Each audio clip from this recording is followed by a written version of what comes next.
So I want to show you guys something about wedding vows that I noticed. Recently, I've been with this girl who moved in with another guy, and she was gonna leave him for me to come back to me, but then she's got she chickened out, got cold feet, and cited finances as the main reason. But then she came back around and tried to say no, it was because she actually loves him and she chooses him. Even though she totally told me that she was really scared of finances, and that after she saw her new check that she didn't think she'd be able to afford moving. But then, she tried to come around and say, oh no, it's because I really love him. So she was basically just lying to me. She didn't want to admit that it was about money. She didn't want to admit that she didn't want to leave him because of money. And I thought that's just a very ruthless thing to do, because to say that you love me and then, totally make plans to move out with this guy and come back to me and then say, no, I'm scared because of the finances, and then try to change it up and try to gloss over the fact that you said that and say that, oh no, it's because I really love him and he's so good and all this stuff, when the real truth is that she just, she wants to be with him because he provides a better life for her financially, right? So that got me to thinking, and for some reason I looked up to I googled, I looked up these wedding vows, and I saw something that really kind of caught my eye and kind of it was kind of a light bulb. So here it says traditional wedding vows.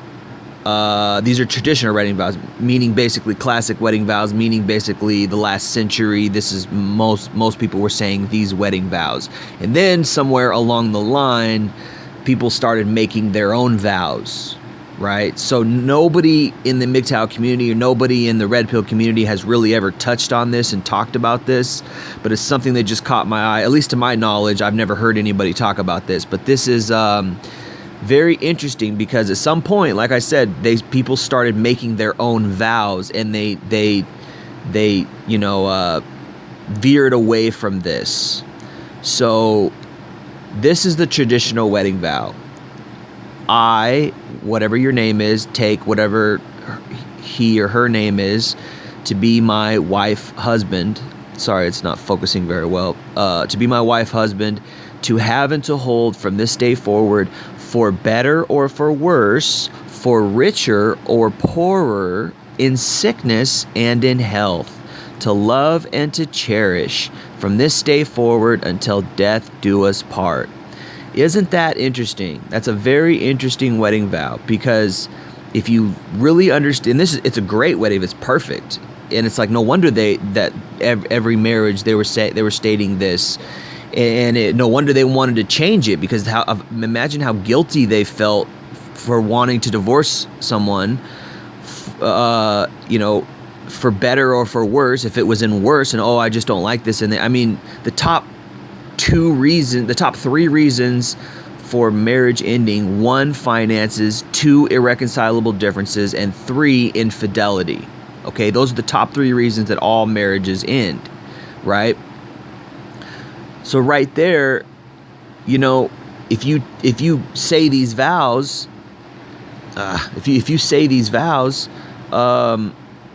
you take away those. Basically, you take away those top 3, right? And even if you read the Bible, God was mad that people got divorced, right? And then He was mad. If you really understand the Bible, God was mad when Moses said it was okay to divorce your spouse because of infidelity. Even God was mad at that, right? God really does not like divorce, and He really, like, when it comes to like fornication, and when it comes to like marriage and things like that, God is like really, if you read the Bible and you understand it, God is really like rock solid on that stuff. He does not like fornication. He does not like adultery, and He does not like divorce either. He likes marriage, and He wants people to be married.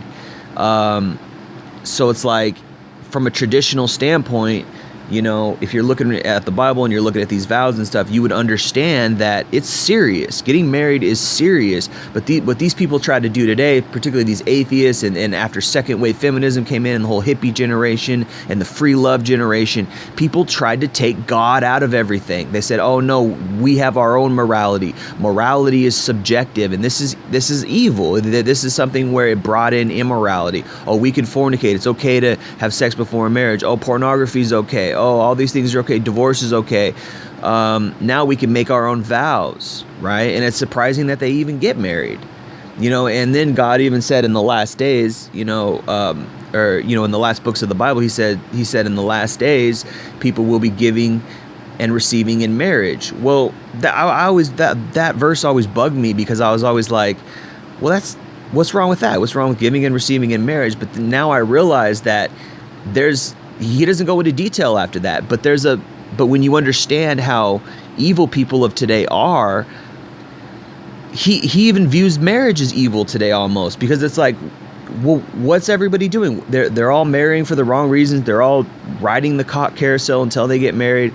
They're not saying these traditional wedding vows. They're not keeping God in honor in their marriages. So they're getting married, but it's like everything is distorted. It's like everything is conditional now. So keep in mind that I said this. Keep in mind this wedding vow. You know, for better or for worse, for richer or poor, and it's in sickness and in health, to love and to cherish from this day forward until death do us part, right? Well, shoot, that's pretty ironclad, until death do us part. So that means you're pretty much not going to get divorced, right? So, geez, that doesn't leave us many outs. That doesn't leave us many caveats. That's pretty clear. It's not vague. So, geez, that's a tough one. I don't want to suffer through a marriage that I don't want to be in anymore. So let me rewrite these vows. So then I just typed in regular old wedding vows. Just type in wedding vows to Google. Just simply wedding vows. Now watch what comes up in the images. Watch what comes up here. Is this images? Yeah, images. Okay, so watch what comes up here in the images. You can't even find that traditional wedding vow. It's just all these. So here's the first one. Wedding vows. It's having trouble focusing here.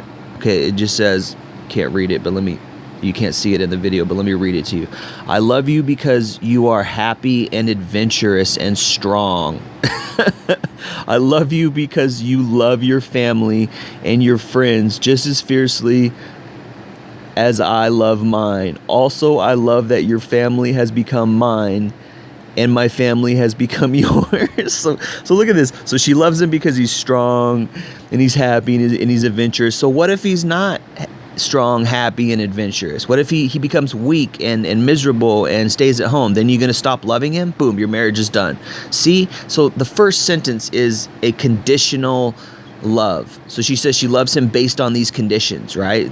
If you compare that with the traditional wedding vows, what do the traditional wedding vows say? The traditional wedding vows are like, no matter what, I've given myself to you and I'm going to stick with you for richer or poor, for better or for worse. So basically, the traditional wedding vows blow this wedding vow out of the water already as far as like a real commitment is concerned.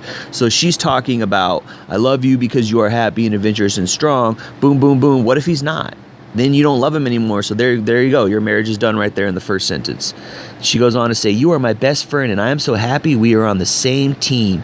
You are the love of my life and you make me happier than I could ever imagine and more loved than I ever thought was possible. Right? Okay, so what if he didn't make you happy anymore? Would he still be the love of your life? See, it's already blown out of the water. So let me just go on to the next one.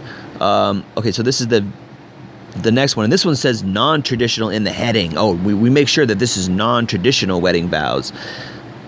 I take you to be my lawfully wedded husband, wife. I take you with all your faults and all your strength as I offer myself to you with all my faults and all my strength. Before these witnesses, I pledge to share my life openly with you, to speak the truth to you in love. I promise to show up every day and try. I promise to honor and care for you. to cherish and encourage your own fulfillment as an individual through all the changes of our lives. I choose you as the person with whom I spend my life. I mean, that's a little better, but it's pretty similar. Even though it says non-traditional, it's pretty freaking similar to the traditional one. Although you notice how I think they took God out of there. I think God was in the first one, so they took God out of that. Of course, that's what non-traditional means, is, we're going to remove God from this. So here's another one. Do you, Mariah, let's see if this can focus. Do you, Mariah, I'll just read it. Do you, Mariah, promise to be Nick's friend and to comfort him and listen to him, to celebrate his success and support his struggles, to love him, respect him, and tenderly care for him through all the days of your life? I mean, that's a little better, even though, and that one says traditional, so it's based on that modern traditional, although they've still taken God out of it. I promise to give you the best of myself. I promise to trust and respect you as your own person and to realize that your interests, desires, and needs are no less important than my own. I promise to share with you my time and my attention and to bring joy, strength, and imagination to our relationship. So, yeah, I mean, there's nothing in there that says I'm going to love you through sickness and in health. I mean, the traditional one is the best one, and all these are really based on the traditional one. They're just, extrapolated, and people put their own little bent on it. So it's just interesting to show that. Now let me go back to the traditional one. It's interesting to show how they've changed it because of God and because of the wordage. I take thee to be my wedded husband, wife, to have and to hold from this day forward, for better or for worse, for richer or for poorer, in sickness and in health, to love and to cherish till death do us part, according to God's holy ordinance. Yes, so they took the tradition out of it because they wanted that God's holy ordinance out of there, because people are atheists these days. And of course, 50% of marriages don't last, so flip a coin, 50% chance of it not lasting, that's why. And thereto I pledge thee my faith, or pledge myself to you. Right? So it's a pledge. And the wording is perfect. It's just people get triggered by the God thing. And then probably, for poorer, for richer. Well, what if he loses his job? Are you going to stick with him? How many women leave their men when the man loses the job? Happens all the time. Why, when guys say, I lost my job, I lost my house, and then my wife and kids left me? It's always in that order, isn't it? I lost my job, I lost my house, and then my wife and kids left me.